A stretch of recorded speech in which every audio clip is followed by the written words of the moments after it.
திமுக கூட்டணியில் விரிசல் ஏற்பட்டதாக கருத்து பரவிய நிலையில் அதற்கு பதிலடி கொடுக்கும் வகையில் முதலமைச்சர் ஸ்டாலின் தனது எக்ஸ் பக்கத்தில் வீடியோ வெளியிட்டுள்ளார்.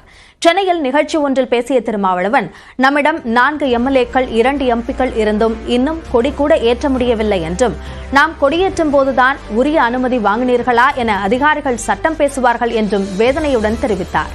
மேலும் அரசியல் ரீதியாக நாம் வலிமை பெறப்போகும் போதுதான் அதிகார வர்க்கத்தை நாம் செயல்பட வைக்க முடியும் என்றார். இன்னைக்கு 4 எம்எல்ஏ வச்சிருக்கோம், 2 எம்பி வச்சிருக்கோம். நான் இன்னமும் கொடியேற்றுறதுல நமக்கு பிரச்சனை இருக்கு. விடுதலை சிறுத்தைகள் கட்சி கொடியேற்றுறதுல தான் கரெக்டா சட்டத்தை பேசுவாங்க அதிகாரிகள். இதனிடையே மதுரையில் செய்தியாளர்களை சந்தித்த முன்னாள் அமைச்சர் செல்லூர் ராஜு, திருமாவளவன் பேச்சை கொள்கை கூட்டணி என்று சொல்லும் முதலமைச்சருக்கு சமர்ப்பிப்பதாக தெரிவித்தார். திருமாவளவன் நொந்து நூலாகிவிட்டார் என்றும், வேங்கை வயல் கள்ளச்சாராய விவகாரங்களில் திமுகவை எதிர்த்து அவரால் கேள்வி கேட்க முடியவில்லை என்றும் கூறினார். அவருக்கு கூட்டணி எவ்வளவு ஒற்றுமையா இருக்காங்க, இது எதுக்கு அவர் சொல்லணும் தேவையே இல்லை. அவர் எப்படி இந்த திருமாவளவன் இப்படி ஆயிட்டார்ன்ற மாதிரி எல்லாரும் மக்கள் நினைக்கிற அளவுக்கு ஆகிவிட்டது. இதனிடையே திமுக கூட்டணியில் விரிசல் விழும் என்று எதிர்பார்த்து காத்திருப்பவர்கள் ஆசையில்தான் மண் விழும் என்று பிறந்தநாள் பொதுக்கூட்டத்தில் பேசிய வீடியோவை முதலமைச்சர் மு.க. ஸ்டாலின் தனது எக்ஸ் பக்கத்தில் வெளியிட்டுள்ளார். இந்தி மொழியை திணிக்க முடியாது என்று மிரட்டினால் அன்றி நடுங்கே கூழை கும்பிடு போடுவதற்கு அதிமுக என நினைத்தீர்களா என்றும் தான் பேசிய வீடியோவை பதிவிட்டுள்ளார். கருத்தியல் கூட்டணி அமைச்சிருக்கக்கூடிய எங்களுக்குள்ள கருத்து மாறுதல் வரும், ஆனால் விரிசல் வராது. எங்களுடைய ஒற்றுமையை பார்த்து எரிச்சலோடு இதுல விரிசல் வருமானு சில எதிர்பார்த்துக்கிட்டு இருக்கலாம். அவங்களுக்கு நான் சொல்லிக்கொள்ள விரும்புவது, உங்களுடைய ஆசையில தான் மண் விழுமே தவிர எங்கள் கூட்டணியில் விரிசல் விழாது. 2026 சட்டமன்ற தேர்தலுக்கு தற்போது கூட்டணி பேரம் எதுவும் பேசவில்லை என விடுதலை சிறுத்தைகள் கட்சித் தலைவர் திருமாவளவன் தெரிவித்தார். சென்னையில் நடந்த செய்தியாளர் சந்திப்பில் அவர் இதனை தெரிவித்தார்.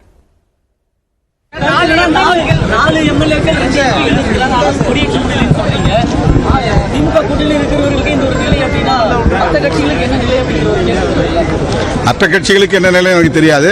எங்க நிலையை நாங்க சொல்றோம், அரசினுடைய கவனத்துக்கு தெரியப்படுத்துறதுக்காக அதை சொல்றோம்.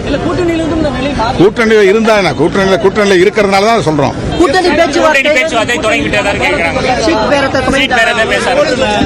அதெல்லாம் யூகமான கேள்வி. அந்த மாதிரி எந்த முயற்சி நாங்கள் எடுக்கல. தேர்தல் நேரத்தில் தான் தேர்தலை பற்றி பேசுவோம். மற்ற நேரங்களில் மக்கள் பிரச்சனைகளை பற்றி தான் நாங்கள் பேசுவோம், போராடுவோம். கிருஷ்ணகிரி மாவட்டம் சூளகிரி அருகே தனியார் மெத்தை தயாரிப்பு தொழிற்சாலையில் பயங்கர தீ விபத்து ஏற்பட்டுள்ளது. விவரங்களோடு இணைகிறார் நம்முடைய செய்தியாளர் தினேஷ்குமார். விபத்து குறித்த விவரங்களை பதிவு செய்யுங்கள். அபிநயா, அதாவது கிருஷ்ணகிரி மாவட்டம் சூளகிரி அருகே மெத்தை தயாரிக்கும் தொழிற்சாலை செயல்பட்டு வருகிறது.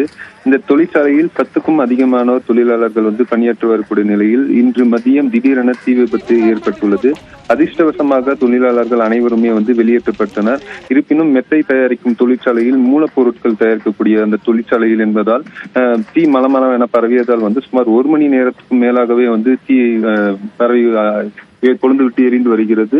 இருப்பினும் ஓசூரில் இருந்து 2 தீயணைப்பு வாகனம் மற்றும் சூளகிரி பகுதியை சார்ந்த போலீஸ் மற்றும் பொதுமக்கள் அனைவருமே இந்த தீயணைக்கும் பணியில் ஈடுபட்டு வருகின்றனர். சுமார் 1 மணி நேரத்துக்கும் மேலாக இந்த தீ பரவியதன் காரணமாக மெத்தை தொழிற்சாலை முழுவதுமே எரிந்து சாம்பலானது. தற்பொழுது நிலவரப்படி 20 லட்சம் ரூபாய் மேலாக பொருட்கள் இந்த தீயில் எரிந்து சாம்பலானது என்று உரிமையாளர் தெரிவித்து வருகின்றனர். இருப்பினும் சூளகிரி போலீசார் தீ எவ்வாறு ஏற்பட்டது என்பது குறித்து விசாரணை மேற்கொண்டு வருகின்றனர். அபிநயா, விவரங்களுக்கு நன்றி தினேஷ்குமார். தான் ஆபாசமாகவோ கண்ணிய குறைவாகவோ எதையும் பேசவில்லை என்று நாம் தமிழர் கட்சியின் தலைமை ஒருங்கிணைப்பாளர் சீமான் விளக்கமளித்துள்ளார்.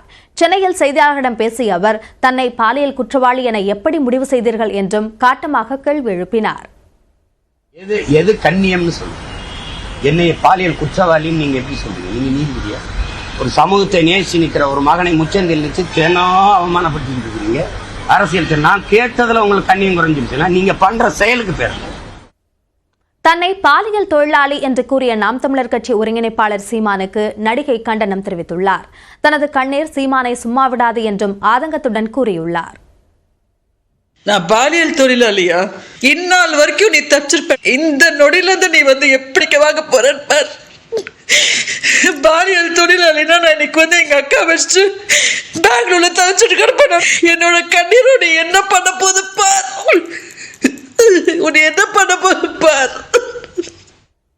அண்ணா பல்கலைக்கழக மாணவி வன்கொடுமை விவகாரத்தில் திமுக எம்பி கனிமொழியின் நிலைப்பாடு என்ன என்று சீமான் கேள்வி எழுப்பியுள்ளார். சென்னையில் செய்தியாளர்களிடம் பேசிய அவர் திமுகவினர் தன்னை பார்த்து நடுங்குவதாகவும் விமர்சித்தார். அம்மையார் கனிமொழி இந்த அண்ணா பல்கலைக்கழக அந்த பாலியல் வன்கொடுமைக்கு, பொள்ளாச்சி பாலியல் கொடுமைக்கு நாடங்களும் 9வது படிக்கிற பிள்ளையா 4 வாத்தியார்கள் சேர்ந்து கற்பமாக்குனாங்களா? அதுக்கு வாய் திறந்தது தங்கச்சி ஸ்ரீமதியுடைய படுகொலையில.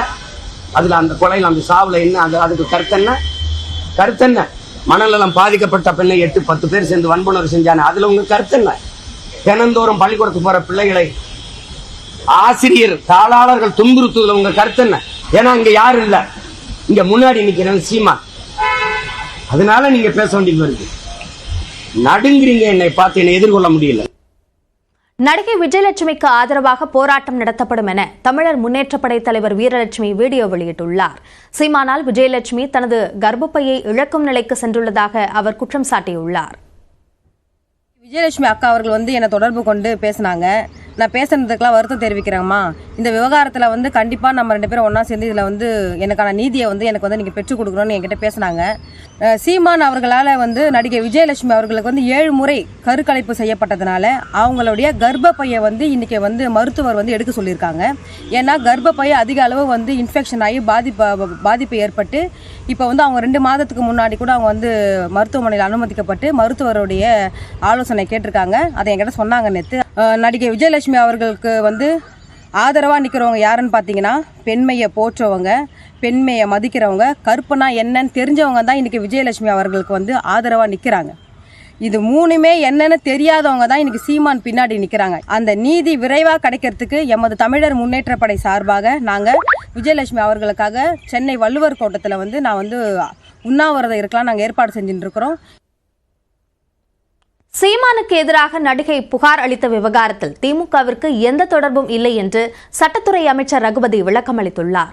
புதுக்கோட்டையில் செய்தியாளர்களிடம் பேசிய அவர் தங்களுக்கு சீமான் ஒரு பொருட்டே கிடையாது என்றும் திட்டவட்டமாக மறுத்துள்ளார்.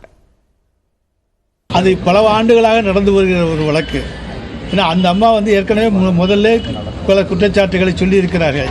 இதை திராவிட முன்னேற்ற கழகம் பேக்கப் பண்ண வேண்டிய அவசியம் கிடையாது. நாங்கள் இதில் தலையிடவே இல்லை. உயர்நீதிமன்றத்துடைய வழிகாட்டுதலின்படி இப்பொழுது வழக்கு பதிவு செய்து இந்த வழக்குகள் நடந்து கொண்டிருக்கின்றன. அதிலிருந்தே தெரிந்து கொள்ளலாம் இதில் திராவிட முன்னேற்ற கழகத்துக்கு எந்த பின்புலமும் கிடையாது என்பதை தெரிந்து கொள்ளலாம். சீமானை பார்த்து பயந்துதான் அவரை சமாளிக்க முடியாதனால தான் இது மாதிரி செயலில் ஈடுபடுறீங்க. அதான் நான் சொல்லிட்டேனுங்க. நான் எங்களுக்கு அவரெல்லாம் சமாளிக்கிறது ஒரு தோசு ஒன்றும் பிரச்சனையே கிடையாது. ஆனால் நாங்கள் இதில் தலையிட்டிருந்தோம் என்றால் வழக்கு எப்படியோ திசை திருப்பி இருக்கலாம். இசைஞானி இளையராஜா எல்லா தமிழர்களின் உள்ளங்களிலும் குடியிருப்பதாக முதலமைச்சர் மு.க. ஸ்டாலின் பாராட்டு தெரிவித்துள்ளார். வேலியன்ட் என்னும் தலைப்பில் இசைஞானி இளையராஜா இயற்றியிருக்கும் சிம்பனி வரும் 8ஆம் தேதி லண்டனில் உள்ள அப்பல்லோ அரங்கத்தில் நேரடி நிகழ்ச்சியாக முதன்முறையாக அரங்கேற்றப்பட உள்ளது. இதனை முன்னிட்டு முதலமைச்சர் மு.க. ஸ்டாலின் இசைஞானி இளையராஜாவின் அலுவலகத்திற்கு நேரில் சென்று அவருக்கு நினைவு பரிசு வழங்கி வாழ்த்து தெரிவித்தார். அப்போது மு. கருணாநிதிதான் தனக்கு இசைஞானி என்று பெயர் சூட்டியதாக இளையராஜா நிகழ்ச்சியுடன் தெரிவித்தார். இசைஞானி இளையராஜா எல்லா தமிழர்களின் உள்ளங்களிலும் குடியிருப்பதாக முதலமைச்சர் பாராட்டு தெரிவித்தார். தலைவர் கலைஞர் சார்பும் ஐயா தான் இசைஞானின்னு வச்சாரு. ஆமா, அது மாற்றவே முடியல. எவ்வளவு போட்டம் வந்தாலும் நிற்குது. இசைஞானியா உலக அளவில் எல்லா தமிழுடைய இல்லங்களையும் உள்ளங்களையும் நீ குடியிருக்கீங்க. இப்போ நீங்க ஜூன் 3 பிறந்தனாலே ஜூன் 2 மாத்திக்கிட்டீங்க இல்ல அப்பாவுக்கு. இன்னொரு பியூட்டி என்னன்னா எஸ்பி பாலசுப்ரமணியம் திருநூல் வச்ச காரியத்தில் சிடி ஒன்று கொடுத்தாங்க, பாடினது பூரா. அதில் பெரும்பாலும் உங்களுடைய இசை தான். அதான் கேட்டுட்டு இருக்கேன் காரில் போகும்போது. இது தொடர்பான வீடியோவை தனது சமூக வலைதள பக்கங்களில் பகிர்ந்துள்ள முதலமைச்சர் ஆசியாவிலேயே யாரும் செய்யாத சாதனையாக வரும் மார்ச் 8ஆம் தேதி லண்டன் மாநகரில் சிம்பனி அரங்கேற்றத்தை இளையராஜா நிகழ்த்த உள்ளதாக பதிவிட்டுள்ளார். உலக தமிழர்களின் வாழ்வியலோடு இரண்டர கலந்த இசை மூச்சான இளையராஜாவின் கணக்கற்ற சாதனைகளில் இந்த சாதனை ஒரு மணி மகுடம் என திகழ வாழ்த்துவதாகவும் முதலமைச்சர் குறிப்பிட்டுள்ளார். இதனிடையே தன்னை நேரில் வந்து வாழ்த்திய முதலமைச்சர் மு க ஸ்டாலினுக்கு இசையமைப்பாளர் இளையராஜா நன்றி தெரிவித்துள்ளார். தனது எக்ஸ் பக்கத்தில் பணிச்சூழலிலும் நேரம் ஒதுக்கி நேரில் வந்து வாழ்த்தியதற்கு முதலமைச்சர் ஸ்டாலினுக்கு நன்றி என்று இளையராஜா பதிவிட்டுள்ளார்.